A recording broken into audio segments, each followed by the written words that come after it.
আসসালামু আলাইকুম। আজ অফিসে একটা লেটার হাতে পেলাম। প্রথমে শুধু তাকিয়ে ভাবলাম এটা শুধুমাত্র একটা কাগজ, কারণ যেমনটা আশা করেছিলাম তেমনটা হয়নি। কিন্তু একটু গভীরভাবে যখন চিন্তা করলাম, এর পিছনে রয়েছে অনেক দিনের পরিশ্রম, আরও রয়েছে অনেক সকাল, অনেক ডেডলাইন, অনেক রিভিশন, অনেকগুলা ভুল, আর প্রতিদিন একটু একটু করে শেখা।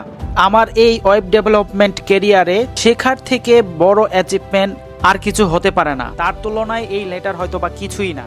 আগে ভাবতাম সাকসেস মানে অনেক বড় কিছু, কিন্তু এই ছোট ছোট রিকগনিশনগুলাই ভবিষ্যতে অনেক বড় মোটিভেশন হতে পারে।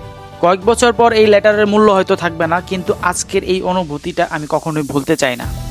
আমি জানি সামনে এখনো আমার অনেক পথ বাকি, কিন্তু আজকের এই ছোট্ট অর্জনটা আগামীকাল আমাকে আরো খুব ভালোভাবে কাজ করার সাহস দিবে। This is not the destination, it's just another step in becoming Rakib. সবাই ভিডিওটা শেয়ার করে দিবেন। পরবর্তী ভিডিওর জন্য ফলো অ্যান্ড লাইক দিয়ে রাখুন, অ্যান্ড ভালো লাগলে অবশ্যই কমেন্ট করে যাবেন।